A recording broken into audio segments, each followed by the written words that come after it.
это фрезер, я понимаю. А то купи бэушный, восстанови его. И сами с руками. Всем привет. Думаю, всем понятно, что это была шутка. Это заготовки болванки на видео для пятницы. Вот она, свинцовая бронза. Я ее вчера отлил. И доработал алюминиевую бронзу. А теперь из сказки в реальность, к фрезеру. Ну вот она и реальность. Давайте сразу сейчас пройдусь чуть-чуть, покажу, что может. Хотя может не ахти, но покажу. На частотнике 52 Гц, шкивы у меня передача 1 к 2, двигатель тысячник. Это значит, что и обороты будут сейчас 520. Плюс-минус. Все, поехали.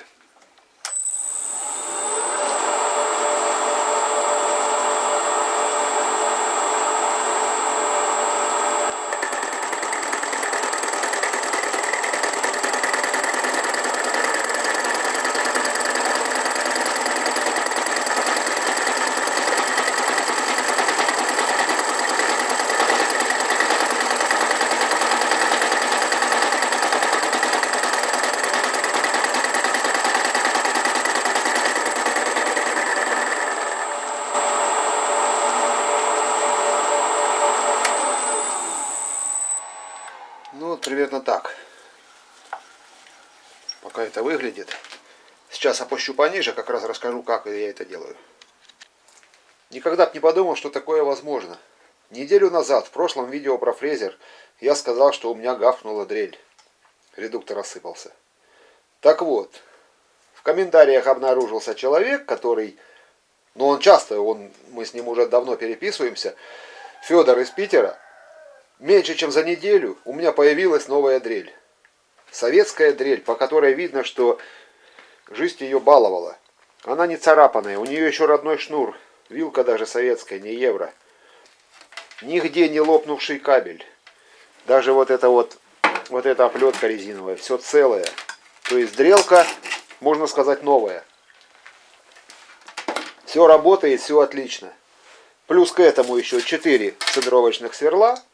Плюс к этому мечикодержатель, каленый, вороненый, на самые ходовые такие размеры мечиков, которыми я пользуюсь.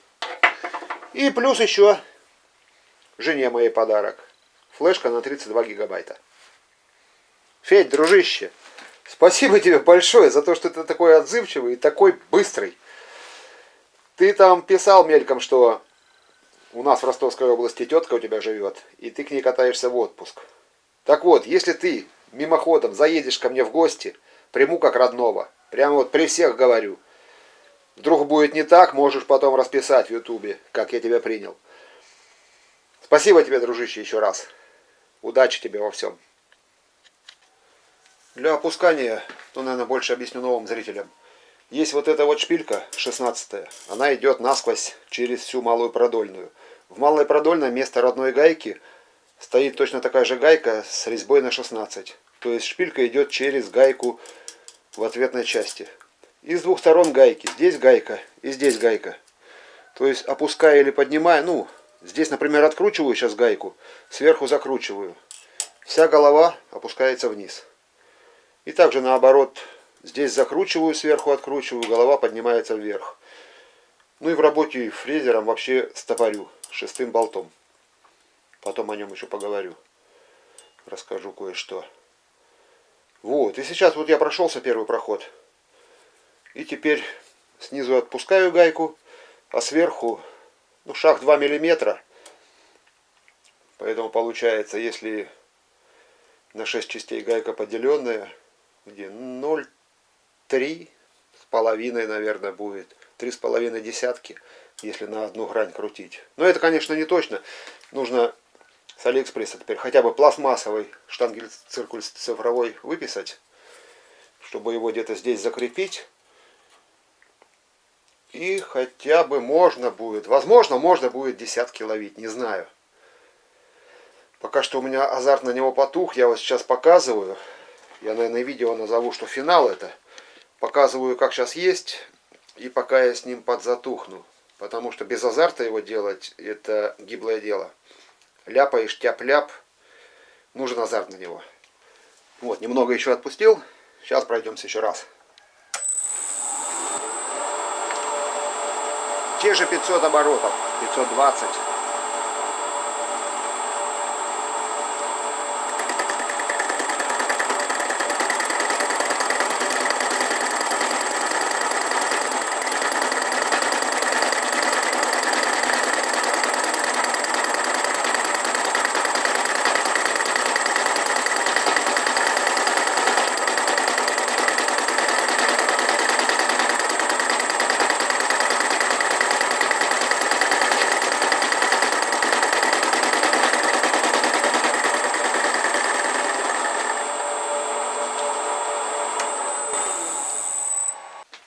Вот так у нас сейчас выглядит эта втулка.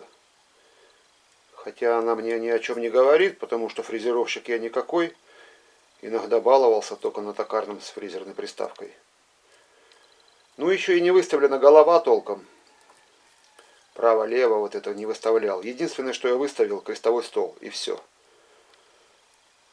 Первую стружку пустил и решил вам сразу показать. И потом уже дальше работать без камеры, заморачиваться. Так, ну стол крестовой. 2 малых продольных. Показывал уже, да. Это немного переделано, малая продольная, чтобы ход был длиннее. Об этом я рассказывал раньше.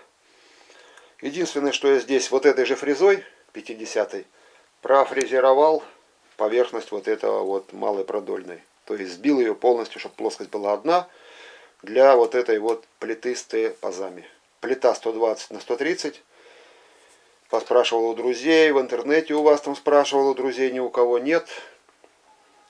И на директлоте я взял вот эту вот штучку, плиту. Все, для моего станка она, по-моему, самый раз. 300, так что гуляй куда хочешь. Тиски пока со сверлильного поставил, потому что нема ничего путевого. Алюминиевые я свои с фрезерной приставки не стал даже заморачиваться сюда ставить. Так, что доработал? Пружину вот отсюда, с ручки подъема, которая была вот здесь на натяжнике, переставил ее на эту сторону пружину. Вот эта планка, она приварена до крепления, которое ходит полностью по станине, как ее там, по колонне, мертво держится. И второе, вот он получился натяжник, вот на крепление двигателя уже приварил и сделал там вот такой вот натяжник. И теперь получается пружина подтягивает как раз и двигатель кверху, и плюс еще немного тянет полностью всю голову с двигателем, ну туда-сюда. В итоге получается, что этой мощности пружины хватает помогать мне ее поднимать и опускать, но сама она не поднимает голову. То есть в каком положении я ее оставляю, вот так она и стоит. Но зато я ее свободно рукой поднимаю. Ага, далеко не свободно. Ну вот, и она вот так работает. Но зато я же говорю, вот в каком положении я ее оставляю, там она и есть. Но дергается она, это, блядь, короче, играет она сильно на ластохвосте.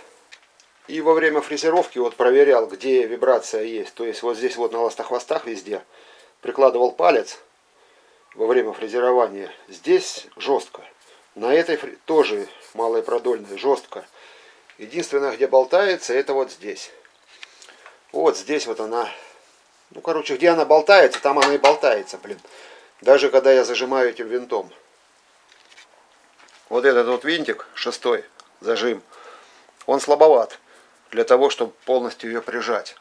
Но здесь у меня резьба, вот этот вот ось, да, ос, держится, короче, на 12-й резьбе, здесь закручена. А в нее уже вкручена 6-я.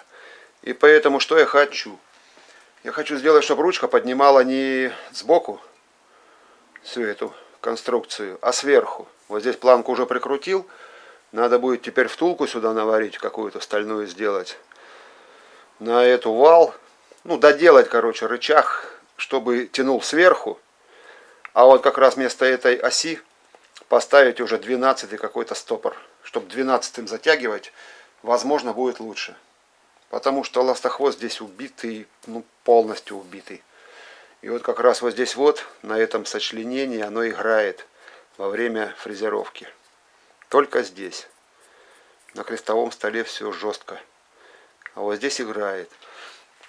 И вот здесь на креплении я тоже не почувствовал. Когда фрезерую, потому что у меня затягивается, туда-сюда ездит. И вот тоже прикладываю палец, вообще не чувствую никакого движения. Никакой вибрации. Только здесь. И больше нигде. Вот, и поэтому остается он пока у меня вот так, в таком состоянии. Потому что у меня в скором времени предстоит тут ремонт в мастерской. Это ее вам и стесняюсь показывать. Облупленные стены ободранные. Вот, буду все обдирать. После старого хозяина тут и штукатурка, и глина, и подкраска, под звездкой краска, тут что только нет. Буду все обдирать, набивать сетку, штукатурить заново. И тогда уже фрезерный переедет у меня в другое место. И вот тогда уже, возможно, я двигатель перенесу назад. Потому что сейчас у меня фрезерный стоит на входе, можно сказать. И если на ширину фрезера я его отодвину от стенки, я буду просто спотыкаться. Сейчас он в уровень стола стоит. А если отодвинется, я об него буду спотыкаться. И поэтому пока оставляю так. Как сверлилка он уже работает хорошо, отлично. Мне нравится. Не сравнить вот с этой китайской, которая у меня была. А фрезеровать... Ну, будем дорабатывать. Токарный станок я тоже сделал не за месяц. На то она и самоделка.